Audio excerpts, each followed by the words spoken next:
Ayan mga Diyas, kung narinig natin kanina sa unang video natin, may ingay yung kanyang makina. So check natin yung kanyang tensioner. Pero bago yan, tanggalin muna natin yung upuan, yung kanyang side cover at yung tangke. So sabay lang natin i-tune up. At i-check rin natin yung ibang parts niya, kung ano yung pinagsimula ng ingay. So buksan muna natin.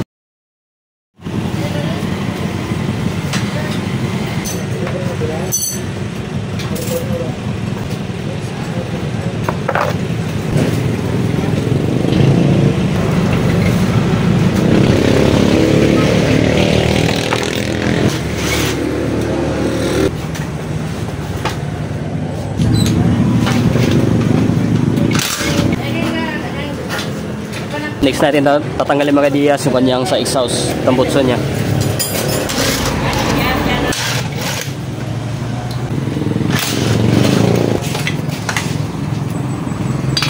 Next natin tatanggalin yung kanyang starter motor para ma-access natin yung kanyang tensioner.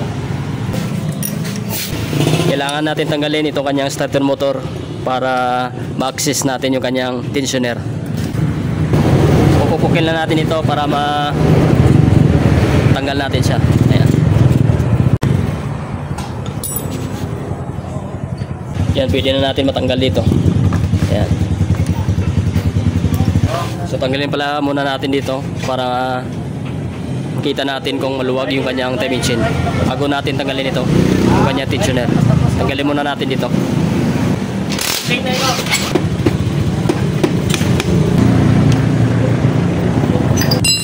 So hindi matanggal itong kanyang takip dito, matigas. So hindi lang natin tanggalin, dito lang natin ikutin sa taas kasi hindi matanggal ito. So ito yung kanyang top dead center mga Diyas. Ayan. Ayan. Dapat nakatap. Tapos ito yung guhit na dito. Ayan, yung guhit nya. Pataka-level yan dito. Ayan. Ayan, kung makikita natin ito, maluwag na siya. Ayan.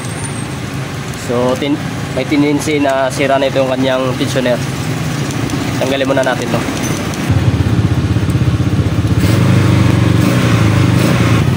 Dito na mga Diyas, natanggal na natin. So maluwag siya. Ayan. Ito yung dahilan kapag i-rep natin siya, may ingay siya. Ayan, malog. Ayan.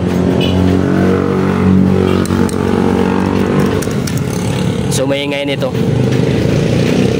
So hindi na kaya yung tensyon ng timing chain. So hindi talaga tatagal yung mga replacement na tensioner. So may kamahalan kasi itong original na tensioner ng ISAR. Depende sa inyo kung mga Diyas kung kayo ay magpalit ng manual or stock. Ayan. So sira na ito.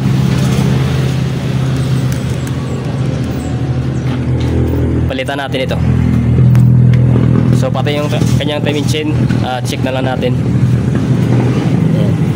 Yung diferensya yung pinagsimula ng ingay kanina kapag i-rip natin siya. I-rip natin yung motor.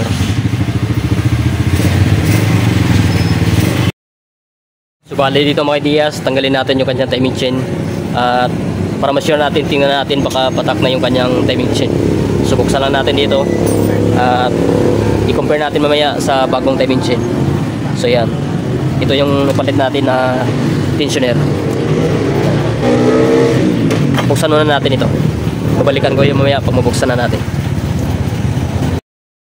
Diyas, natanggal na natin yung kanyang sa magneto.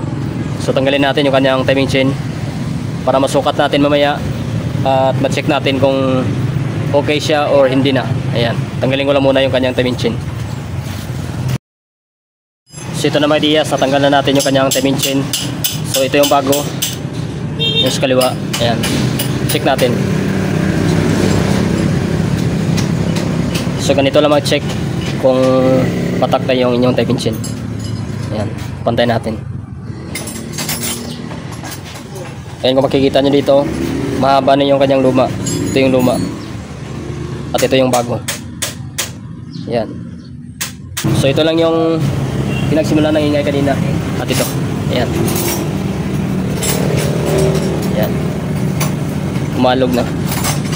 Ayan.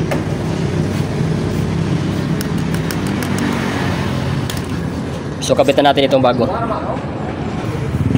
So ito na mga Diaz, kapitan natin yung kanyang timing chain. Ayan. So dapat nakatap yung sa inyong crankshaft at dito sa inyong cam. Ayan. So ganito ang position sa paglagay. Ayan.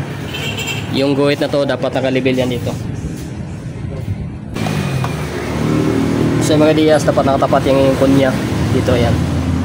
Tapos itong guhit na to, yung sprocket cam dapat nakalibel yan dito. Ayan. So ganyan yung top dead center ng XR200. Ayan. Balik na natin yung kanyang mga bolts. So ito mga Diaz, kapitan natin. At itong yung kanyang magneto, kabit muna natin ito. So yan, pag nakapitan natin yung magneto, yan, dapat nakatutok yan dito.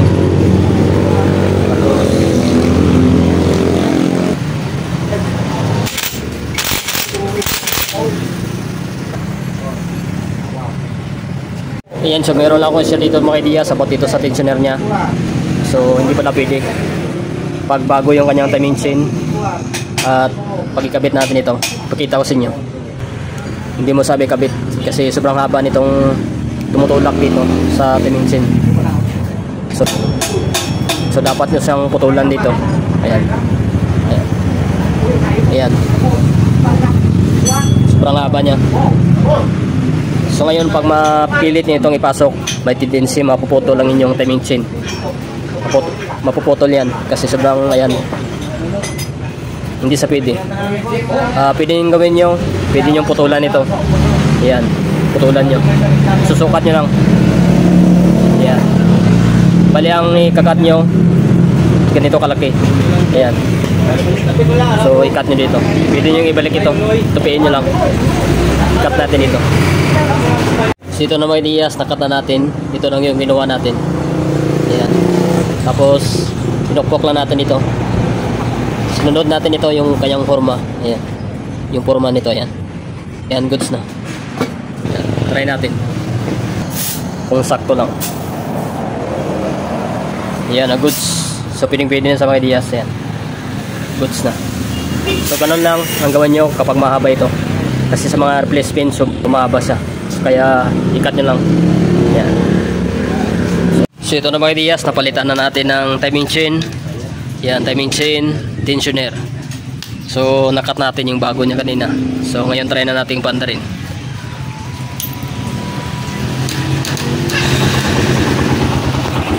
So kanina yung after ng rib natin, maingay siya.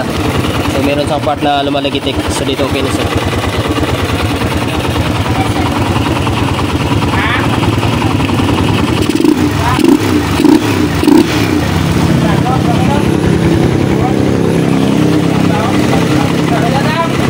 Mga Diaz, agos siya.